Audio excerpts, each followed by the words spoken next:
Hello and good morning students. आज हम लोग बात करेंगे कि ग्लाइकोलाइसिस के बाद क्या होता है। जैसे हम लोग जान रहे हैं कि pyruvic acid as a result of glycolysis हमारे पास मिल रहा है, तो फिर ये पायरुविक एसिड को कैसे यूटिलाइज किया जा सकता है।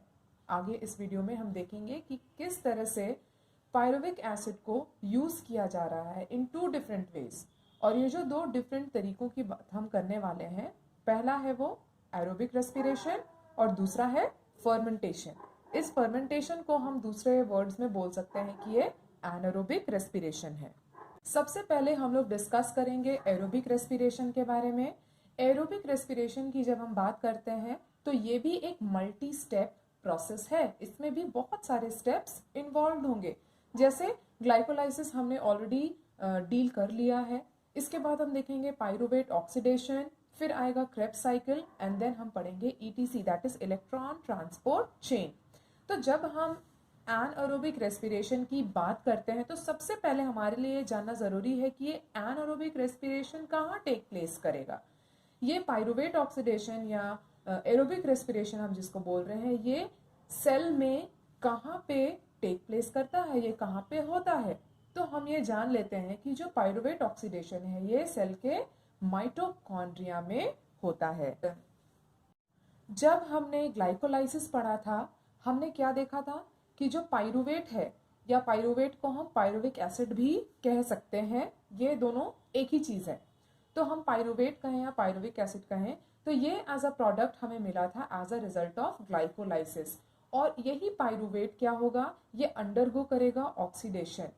ये एरोबिक रेस्पिरेशन में स्टेप वाइज हम देखेंगे कि किस तरह से ये पायरुवेट ऑक्सीडाइज होगा। और पायरुवेट ऑक्सीडेशन जो होता है वो कहाँ होता है, हम जान रहे हैं कि माइटोकॉन्ड्रिया में होता है, लेकिन माइटोकॉन्ड्रिया के मैट्रिक्स में ये होता है। अब हम क्या देखते हैं कि मैट्रिक्स में ऑक्सीडेटिव डीकार्बोक्सिलेशन होगा। डीकार्बोक्सिलेशन का मतलब क्या होता है, डीकार्बोक्सिलेशन का मतलब होता है कि कार्बन डाइऑक्साइड का रिमूव होना। जब भी रिमूवल होगा कार्बन डाइऑक्साइड का, हम इसको कहेंगे कि डीकार्बोक्सिलेशन हो रहा है। तो बेसिकली मैट्रिक्स में, माइटोकॉन्ड्रिया के मैट्रिक्स में हम क्या देख रहे हैं, ऑक्सीडेटिव डीकार्बोक्सिलेशन होगा। अब इस प्रोसेस में जो एंजाइम इन्वॉल्व होगा वो एंजाइम है पायरुवेट डिहाइड्रोजनेज। और पूरे प्रोसेस के बाद जो प्रोडक्ट हमें मिलेगा वो होगा acetyl co enzyme A, carbon dioxide और NaDH।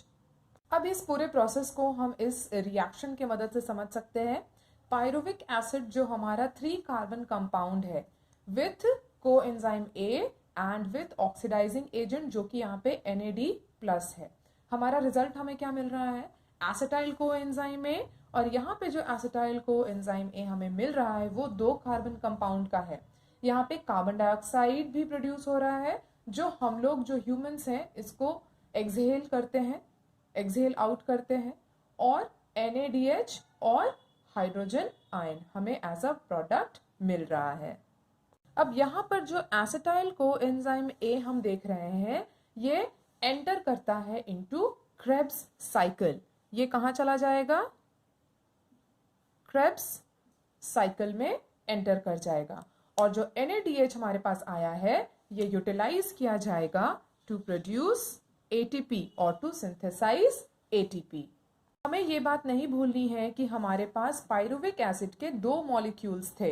तो क्योंकि हमारे पास 2 मॉलिक्यूल हैं पायरुविक एसिड के, तो ये जो एंटायर स्टेप होगा ये कितनी बार होगा, ये 2 बार होगा। और 2 बार होने की वजह से हमारे पास एसिटाइल कोएंजाइम के 2 मॉलिक्यूल्स आएंगे, इसके 2 मॉलिक्यूल्स मिलेंगे हमें।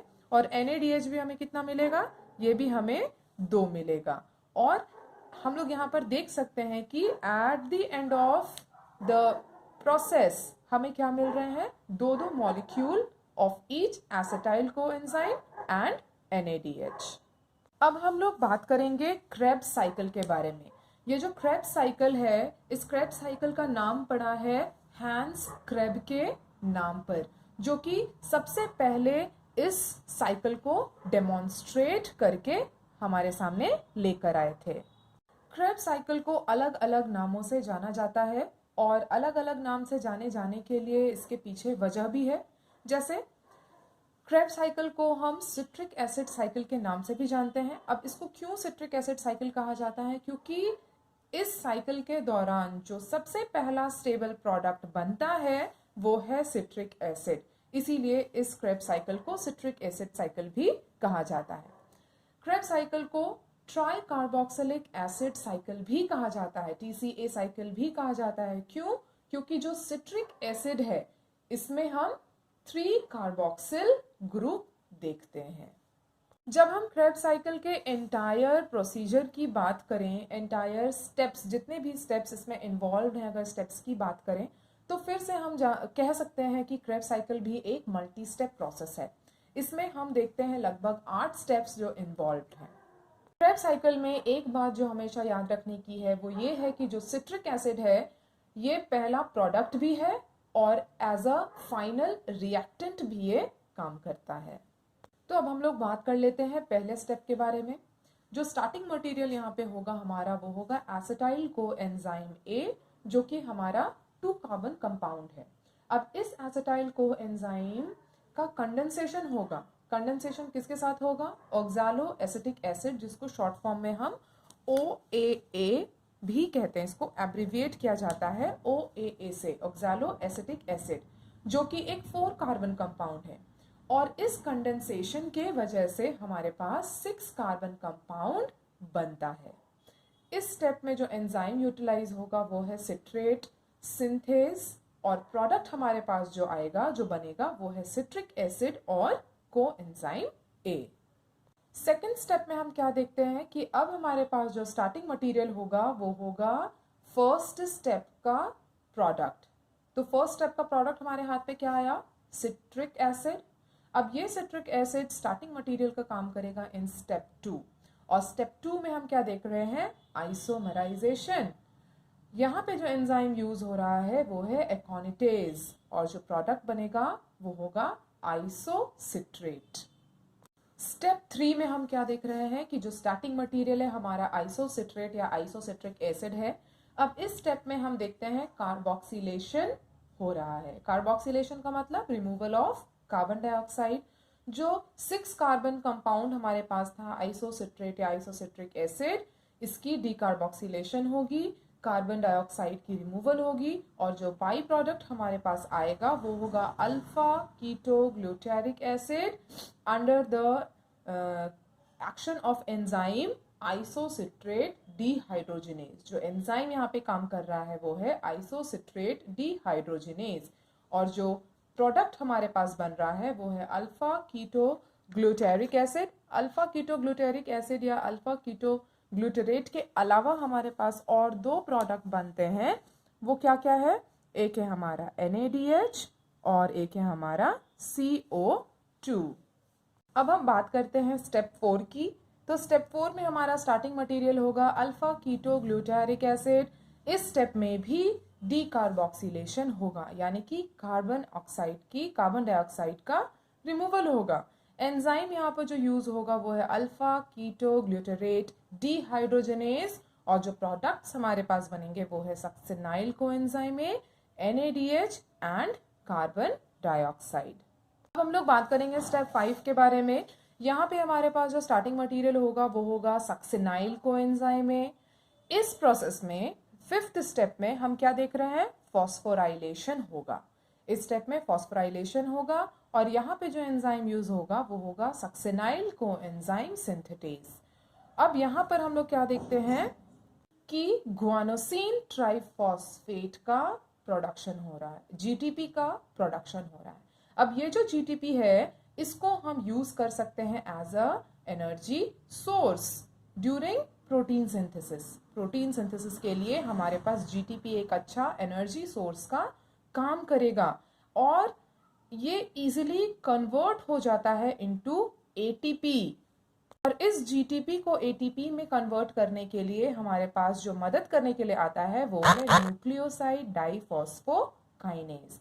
तो इस स्टेप में हम क्या देख रहे हैं? GTP का प्रोडक्शन हो रहा है, एक बहुत ही अच्छा एनर्जी सोर्स का प्रोडक्शन हो रहा है, और ये इजीली कन्वर्टेबल है इनटू ATP। और at the end of this step हमारे पास जो प्रोडक्ट बनता है वो है सक्सिनेट, जिसको हम सक्सिनिक एसिड भी कह सकते हैं, और GTP। अब हम देख लेते हैं कि स्टेप 6 में क्या होगा। यहाँ पे हमारे पास स्टार्टिंग मटेरियल होगा सक्सिनेट या सक्सिनिक एसिड। एंजाइम यहाँ पर जो काम करेगा वो होगा सक्सिनेट डिहाइड्रोजनेज, और जो प्रोडक्ट हमारे पास बन के आएगा वो है फ्यूमरेट एंड FADH2। अब यहाँ पर हम लोग क्या देखते हैं, इस प्रोसेस के दौरान जो FAD+ है इससे ही हमें FADH2 मिल रहा है, और ये जो FADH2 है ये हेल्प करता है इन ATP सिंथेसिस। आगे आगे हम लोग देखेंगे कि किस तरह से FADH पाथवे के थ्रू ATP की सिंथेसिस होती है। अब स्टेप 7 में हम क्या देखते हैं कि स्टार्टिंग मटेरियल हमारे पास है फ्यूमेरिक एसिड या फ्यूमरेट। तो इस स्टेप में हम देख रहे हैं कि हाइड्रेशन हो रहा है। हाइड्रेशन का मतलब क्या है, addition of 1 molecule of water, addition of 1 molecule of H2O। यहाँ पर एंजाइम हमारा जो है वो काम करेगा फ्यूमरेज, और प्रोडक्ट जो हमारे हाथ में आएगा वो है मैलेट या मैलिक एसिड। अब हम बात करेंगे क्रेब्स साइकिल के आखिरी स्टेप के बारे में। इस स्टेप में हमारा स्टार्टिंग मटेरियल होगा मैलिक एसिड, एंजाइम जो काम करेगा वो है मैलेट डिहाइड्रोजनेज, और प्रोडक्ट जो हमारा बनेगा वो है ऑक्सैलो एसीटेट और NADH। अब at the end of the step of Krebs cycle हम क्या देख रहे हैं कि ऑक्सैलो एसीटेट और NADH का फॉर्मेशन हो रहा है, और इसके बाद फिर से ये cycle all over again start करेगा, और NADH यूज होगा हर बार टू सिंथेसाइज ATP।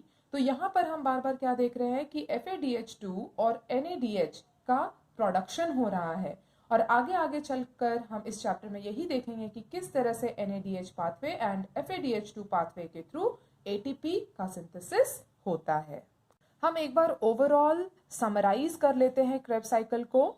एक ग्लूकोज से हमें मिल रहा है 2 पाइरूवेट, और 2 पाइरूवेट से हमें मिल रहा है 2 एसिटाइल कोएंजाइम A।